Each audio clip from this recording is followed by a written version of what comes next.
Hey, it's your guy Tyrrell back with the interviews. In today's video, we're going to briefly break down how Liverpool destroyed Leicester City at the King Power Stadium to increase their lead at the top of the Premier League table. But before we do that, don't forget to give our video a thumbs up if you do enjoy it. The bell below does give you daily notifications regarding our organic, unfiltered soccer/football analysis. And don't forget to subscribe to our channel on our road to 2K subscribers. But now when we do look at the board, Liverpool in a 4-3-3, Leicester City in more of a 4-1-4-1. And when you really break down this game in its entirety, there were a few reasons as to why Liverpool were able to win this game convincingly. One being the fact that Alexander-Arnold was afforded lots of time down that right channel to deliver crosses into the box and eventually score.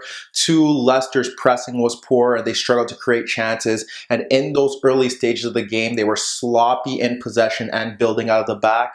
And the final point is based off the fact that Liverpool were getting overloads when they were delivering crosses into the box, and Leicester's defense couldn't cope. But when we do look at it and assess it, we have Leicester City trying to build out of the back from the opening stages of that game, and the manner in which Liverpool were trying to press didn't really stop Leicester, and Leicester were able to bypass it, but it's good to look at just to show you how Leicester were trying to go about their business. When we do assess it, we have Firmino and Salah stepping to the center backs, and that was evident from the start. So Salah towards Soyuncu, Firmino closer to Evans. We had Mane closer to Ricardo Pereira, who's tucked in narrow, and what we end up seeing was that Naby Keita was stepping out into the path of Chilwell. So that's how they wanted to press. You ended up seeing Ndidi and Tielemans dropping off. And the weird thing here is that we did see Wijnaldum and Henderson step instantly. And when they did step into those challenges, what ended up happening here is that obviously you have the ability to close down that space. And the odd thing here was that Liverpool weren't able to force them into more issues.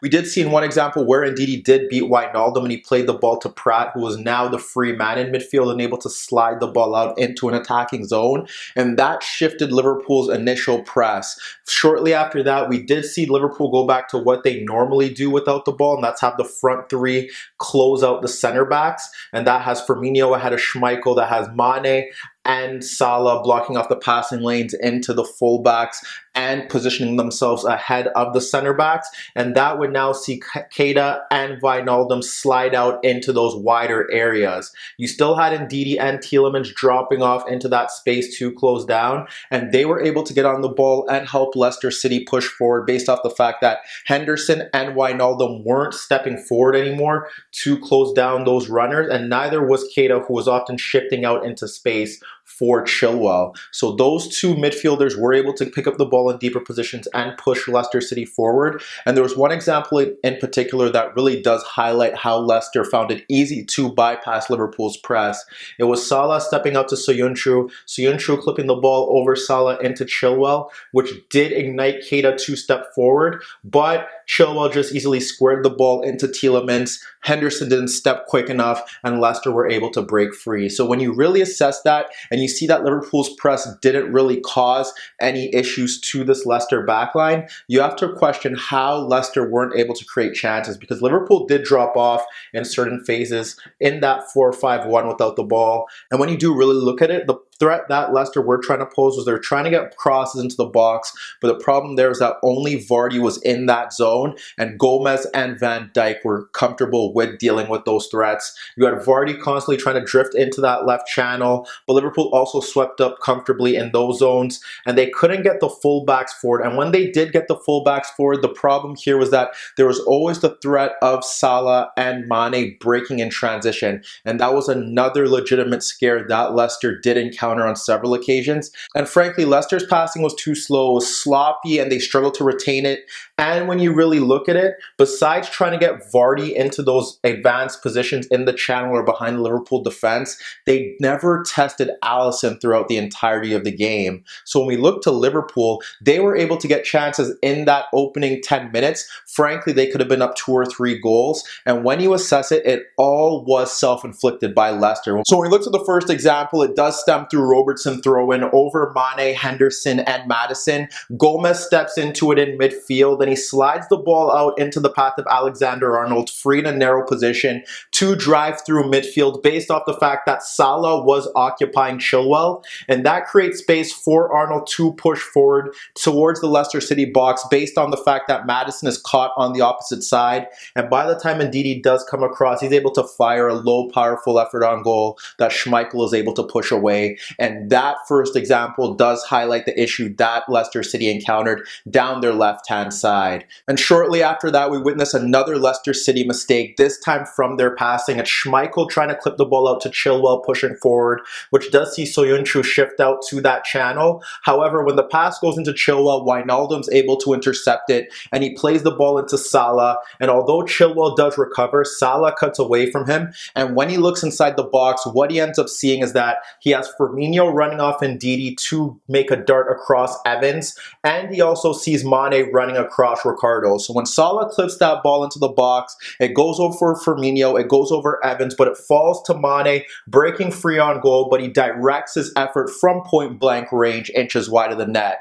The first example, we see how they're able to break down beyond Maddison. This time we see the poor passing that Leicester demonstrated throughout the entirety of the 90 minutes. So when we look to the final example of that Liverpool spell in the opening 10 minutes, this time we highlight Liverpool's pressing. We have Mane ahead of Ricardo Pereira. We have Firmino stepping to Evans once Schmeichel drops off the ball, and we have Salah ahead of Soyuncu. Once Evans gets the ball from Schmeichel, he locates Firmino pressing him, and he tries to play the ball into Pratt dropping off. Wijnaldum does well to step into that challenge and win the loose ball, and he plays the ball into Firmino, who squares it to Salah, goal side of Soyuncu, and he fires a shot wide of the net. But in those opening 10 minutes, Liverpool created 3 quality chances from Leicester City mistakes that highlighted Alexander-Arnold's ability to get beyond Maddison, Leicester City's poor pressing, and one of the rare occasions where Liverpool were able to press and force Leicester into a mistake. Salah did get a chance on the break where he broke free on goal ahead of Schmeichel coming out of his box,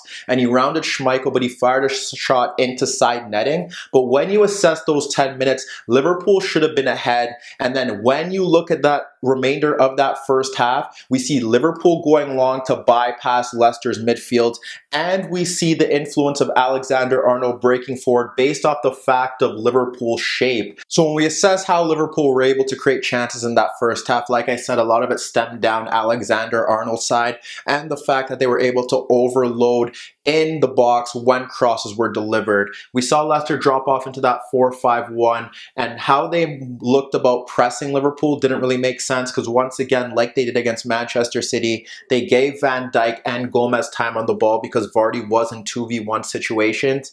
There were times where they had Pratt step into the path of Jordan Henderson and then have Ndidi push out to Wijnaldum. And on a rare occasion down the left-hand side, sometimes we'd see Tielemans push forward to Henderson, or we would see Tielemans push forward, have Maddison shift over to his marker, but that would create space for Alexander-Arnold to push forward against Chilwell, and that's what you didn't want based off the fact that that could create 2v1s with Salah, or push Salah towards Soyuncu, which does give Alexander-Arnold more space to push forward to deliver crosses into the box. When we do look down that right-hand side, we've seen it throughout the season where we have Salah who can occupy his marker in Chilwell to create space for Alexander-Arnold to push forward beyond Maddison, who was often getting caught in that central position, or you can have Salah drift centrally to occupy Soyuncu and then have Alexander-Arnold push forward and tempt Chilwell to step in towards him to create space down that avenue, or still have enough space to deliver crosses into the box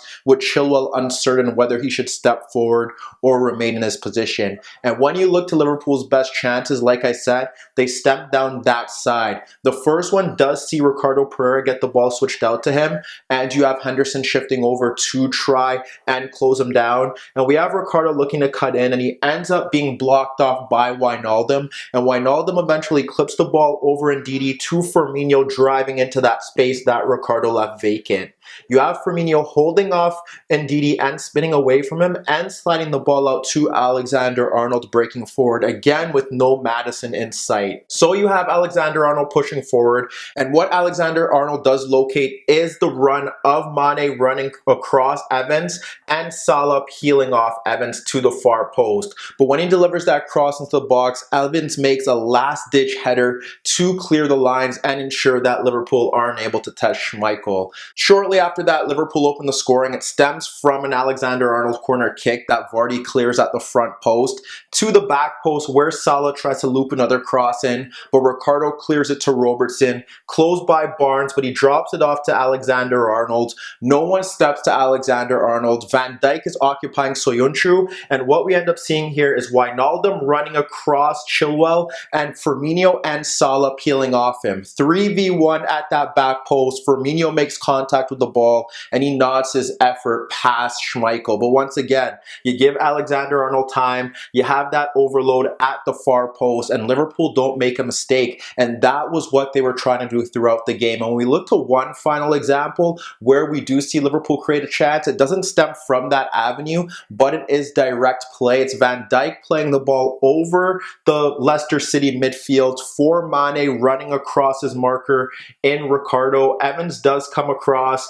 Evans makes a meal of the challenge, and Soyuncu comes in and the ball also bypasses him, which sends Mane free in on goal, but Schmeichel makes the save. When you break down that first half as a whole, Leicester City started sloppy based off the fact that they were playing poor passes when they were trying to bypass the press of Liverpool, and simply they weren't picking up Alexander-Arnold, which made no sense. This was a game for a disciplined left-sided player to press Alexander-Arnold when he had the ball, or at the very least ensure that he can't get time and space to deliver crosses. Perhaps Mark Albrighton would have been better suited here, but Maddison was often caught central as he likes to drift into that zone, and it created space for Liverpool to get their chief creator time on the ball. And along with the overloads at the far post, Liverpool had a clear plan. Play balls over the top, bypass the midfield that was congested, and get Alexander-Arnold on the ball because he had time and space. And when you look at Leicester City, trying to get Vardy in didn't work,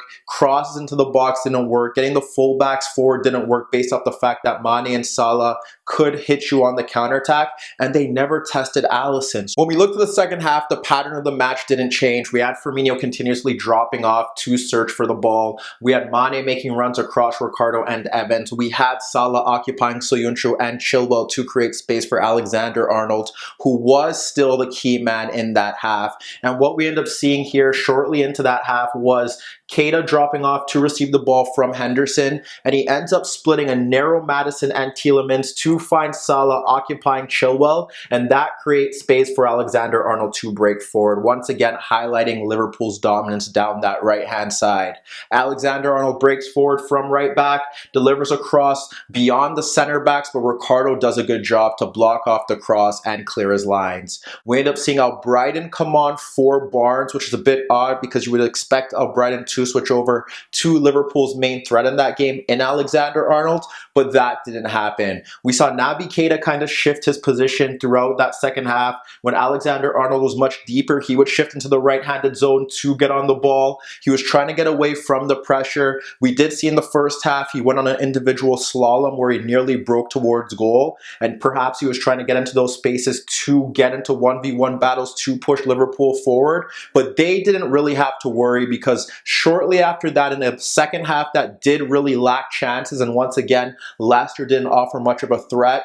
Liverpool were able to make Leicester's pay. So when we look to the build-up to Liverpool's second goal, it starts in Liverpool's half. What we end up seeing here is Chilwell breaking forward, playing a 1-2 to get beyond Keita and Salah. When he delivers his cross into the box, we end up seeing Robertson beating Vardy to the header, and then we see Wijnaldum clearing his lines, and it falls to Mane, who wins his header over Evans, and Firmino is able to win the ball. Firmino now is closed by Ndidi and Evans, but he's able to split them to play the pass back to Mane, and Mane is able to run across Ricardo Pereira with Soyuncu stepping, but with Chilwell pushing forward and Ndidi out of position that creates space down that right side of the pitch for Salah to break forward. Mane slides in Salah, and when Salah breaks free towards goal, Soyuncu does well to recover, and he's able to stop Salah from testing Schmeichel in a 1v1 situation, but Mane is able to hold off Evans for the corner kick, and Alexander-Arnold's corner kick does hit off Soyuncu's arm. That does see Liverpool awarded a penalty that Milner did convert after replacing Naby Keita, and we also saw Origi replace Salah and push out to the left-hand side. Shortly after that, we end up seeing Jose Perez replacing Pratt and Maddison moving into midfield, but that didn't stop Liverpool from dominating that right-hand side. When we look to the build-up to their third goal, it's Wijnaldum receiving the ball from Henderson, and Wijnaldum is pressed by Maddison, but he's able to skip by Maddison and locate Mane dropping off Evans. So when he plays the ball into Mane, Mane instantly lays it off to Firmino in a pocket of space, and when Firmino receives the ball, he's instantly pressed by Perez, shifting over, and when Jose Perez does step to Firmino, Firmino is able to spin away from Perez, and then he's looking towards the Leicester goal again, where he's able to split Perez and Maddison to locate Milner, making the run off of Maddison. When Milner makes the run off Maddison to receive the Firmino pass, that does pull out Chilwell, and once again with Perez out of position, with Chilwell out of position, that creates space for Alexander-Arnold to push forward. Alexander-Arnold pushes forward to receive the pass, Firmino makes a darting run into the box, and Alexander-Arnold fizzes another low cross into the box that finds Firmino, who's able to take a touch, and he finishes superbly. Like I said, once again, it doesn't matter who was playing down that side, they were being sucked into midfield, or they weren't tracking the run of Alexander-Arnold, who is Liverpool's chief creator, and it doesn't make sense how Brendan Rodgers didn't look to stop this threat down that right-hand side. When we look to Liverpool's fourth goal, it comes shortly after Chowdhury replaces Maddison, and what we end up seeing here is just a simple breakdown from Leicester City, but again, exploited space down that side where Alexander-Arnold's able to break free. Robertson plays the ball into Firmino, dropping off a bit deeper, and Firmino is pressed by Tielemans, and Firmino instantly plays the ball back to Robertson, who was closed down by Albrighton, but Milner shifts over to the touchline, and Robertson's able to poke the ball out to Milner. With Ricardo and Ndidi looking to step and close down Milner, he's able to split them and play the ball off to Mane, dropping off Chilwell. When Mane receives the ball, he's able to run at Chilwell, Soyuncu, and Evans, with Origi peeling off Evans into the left channel, Wijnaldum making a darting run across Soyuncu and Chilwell, and we end up seeing Alexander-Arnold breaking free once again down that channel. So Mane runs at the Leicester City backline and slides the ball out into the path of Alexander-Arnold, and before Chilwell can come across, Alexander-Arnold fires a low effort past Schmeichel. When you break down that game as a whole, very simple. Leicester City poor in possession, one sole route to goal. Gomez and Van Dijk blocked that out. When you look at how they were able to create chances, Leicester City's fullbacks pushed forward, they had the counter-attacking threat. When they had Alexander-Arnold free for large spells of that game in possession, they were able to clip balls over the top and exploit space at the back post, where they're able to double up and get those overloads. And when you look at how they were able to break forward with Maddison not tracking back, with Chilwell being occupied, Alexander-Arnold was able to break free, and it was similar to what Manchester City did to them a few days ago, where they had De Bruyne occupy Chilwell and Barnes pulled out of position so that they could get space down the right-hand side for Mahrez to go 1v1. Here it was Alexander-Arnold, and once again, perhaps we've seen a route that can see Leicester City being exploited, and perhaps now we need changes from Brendan Rodgers. But let me know what you guys think. Has Liverpool ended the title race with this win over Leicester City? Can Leicester City finish in the top four? And is Alexander-Arnold the best fullback in the league? Meet me in the comments below. Don't forget I upload videos every day, and don't forget to subscribe to my channel. And once again, if you like this video, make sure to give it a thumbs up. And that was your daily dose of the interviews.